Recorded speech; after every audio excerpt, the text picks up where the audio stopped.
Dear friends, by now we're all well aware that the times we live in are filled with turmoil. We have pandemics, wars, climate change, governments on the brink of crumbling under the pressure of opposite views. The world is becoming increasingly polarized. More questions are being asked, and previously hidden facts are coming to light. How are we, as individual human beings, responding to these troublesome and apparently outer conditions and impositions we are living through?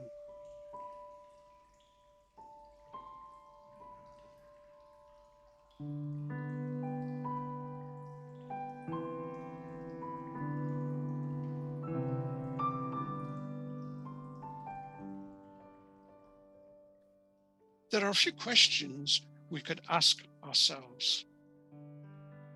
Are we just bystanders, suffering from impositions coming from the outside world, from other people, from corporations, from the astral conditions? Or are we maybe active contributors to the whole picture of upheaval? And therefore, maybe we can remind ourselves of Gandhi's wise words: be the change you want to see in the world. Maybe we have noticed in ourselves, in our daily interactions with family or friends, or at work, how our state of mind and being affects those around us, how our actions can trigger reactions and the other way round. How we perhaps too often tend to react automatically. How worry, fear, and anxiety tend to perpetuate themselves and move us in repeated circles, again and again. And how even the happiest of times are inevitably mixed with the fear of losing who or what apparently gives us that happiness. Dear friends, have you noticed these patterns repeating in your lives? Once we start to realize this condition of perpetual struggle, where even the ups are followed by the fear of coming down, we start to recognize the limits of this world, and more importantly, the limits we are living within ourselves, the limits of our own natural consciousness. The Sufi scholar Rumi said, "The cure for the pain is in the pain." Once we have observed the pain of the ebb and flow of natural life and how we contribute to our own and the world's pain, an opening appears. The observed pain opens an insight, or maybe a pre-remembrance, a state of peace, permanence, beauty, and absolute truth does not exist. And that the longing for this state appears, some call it the homesickness of the soul. Our permanent immortal core, in the School of the Golden Rosicross called the Spirit Spark, has been touched in its microcosmic center as life's trials have opened up. Thus, we become seekers of that I am, of unity and permanence, of whose existence we are now aware. There usually will be many more trials, and the seeker will look for solutions in many directions. But mostly nowadays, we tend to seek solutions with our intellect, up until we realize that our keenly trained intellect is also just part of the natural world. We will speak more about these trials and the true awakening of the soul in the third part of our presentation. Before that, we would like to point out, and it is very likely that you have already noticed, that everything seems to be accelerating, that humankind could soon be reaching its point of crisis. It is, however, a crisis that is also creating conditions which are very favorable, as more of us are having that breakthrough to the inner core of remembrance, to the insight of our microcosmic immortal origin and original unity with eternity. Friends, the world we live in is a material world and is subject to time and change. It is not eternal. At any given time, suddenly and without warning, or the capacity to avoid it, a meteor impact could consign us, individually or all humanity, to history, just like the dinosaurs. Or, just as dramatically, death could, in an instant, remove us from this stage upon which we strut and fret, as Shakespeare put it so succinctly. Or, as another bard put it, do not ask for whom the bell tolls, for it tolls for thee. He was referring to the death of anyone or anything as being also partly a death of one who feels the unity with everything. In all our trials and tribulations, we begin to realize that as material beings, there's nothing we can cling to or hold on to, but there's something that stays with us. Seeing the big picture, we could describe this as the accumulation of error, actions that incur karma, both good and bad. This karma stays with us for the rest of our earthly life, unless we expiate it, and is even carried over microcosmically into the next incarnation. Thereby, life, with repeated incarnations, will not be a circle, but a spiral, either up or down. Wave after repeated wave of change comes to help drive us to the shore, for the prodigal son to return to the safety of the house of the Father. One such wave in time is the Aquarian age, which is dawning earlier than expected, perhaps to save those who can still be saved from the choppy seas of dialectics, of duality, and return them to their original home before the night of a coming cosmic revolution. Just as death is a mercy which necessarily breaks up crystallization and stagnation, so too does a cosmic revolution wash away the accumulated karma of humankind. There's a new dawn for the surviving remnant of humankind, which can initially be free of karma and live an approximate non-dual life as explained by the Hermetic philosophy. These teachings are much older than is currently thought and arose after a cosmic revolution with the destruction of Atlantis. An example of these teachings is given in the following quote attributed to Hermes Trismegistus.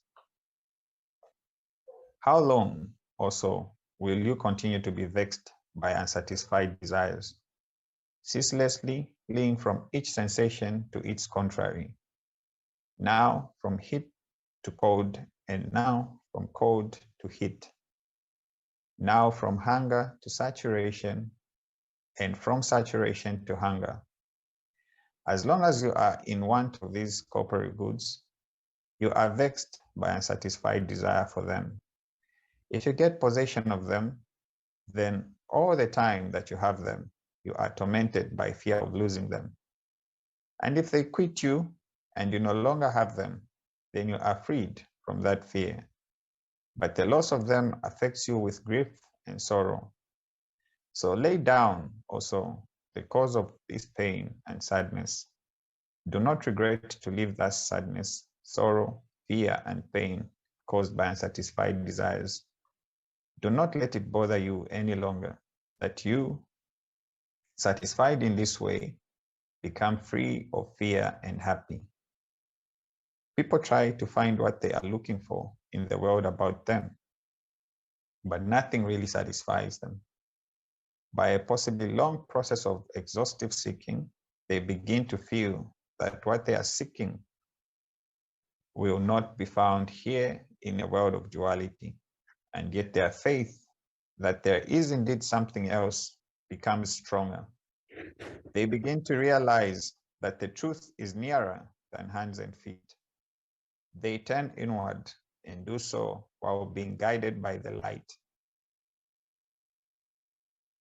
Friends, we have now introduced to you the knowledge that although mortal, we also carry within ourselves the remnants of immortality, a spark of the spirit. And although it can be considered as dormant, its presence, however, sends out a longing, a vague pre-remembrance of this past existence that constantly stirs us with an inner unrest. It is this longing to once again unite and experience this perfect divine state that also keeps us from finding any genuine fulfillment, any form of contentment with the values of this nature order. This unrest stirs us into seeking for those higher, absolute spiritual values. So we know that as a seeker, our life experiences have also given us an insight into the limitations, not only of this world, but also of ourselves. We say this because when confronted with this reality, we intuitively recognize the truth of it. And this insight, this increasing self-awareness, has also come to realize that our inability to find rest is in actuality linked to this voice of longing, this yearning for a higher, more pure life. And this voice does not originate from our I being, our ego, our deepest self, but rather confronts us with an echo of its own divine nature. Hence, it places before our inner eye the contrast between what we are and what we could become. This voice of the spirit spark, this jewel in the lotus, brings a new melody into our being, and our whole direction in life is challenged by a new path of experience, a path whose possibilities gradually open before us. The truth of our own reality also speaks to the reality that hidden within this seed grain of Jesus, this divine principle of the heart, lies the possibility to transcend the limitations of our natural state of being. And as we are drawn ever more deeply into listening to this inner voice, so our longing begins to guide us, firstly intuitively, and eventually becoming linked to our consciousness. And so this gradually emerging new light that shines within our hearts also guides our understanding of the path that we must follow in order to once again fulfill the purpose of our lives, to unite with the spirit of divine love. Thus, our longing brings us the insight that to begin this spiritual path, our life of action must also begin to express the principles of divine love. We must begin to move from selfishness to selflessness. So while our hearts are full of longing and our heads guide us with a newfound insight, our hands, our actions, our behaviours must begin to express the principles of self-sacrifice. And it is this action of the spiritual seeker, of self-surrender to the path of return, that brings about a newly found unity, a new balance between the head, our insight, the heart, our longing, and the hands, our life of action.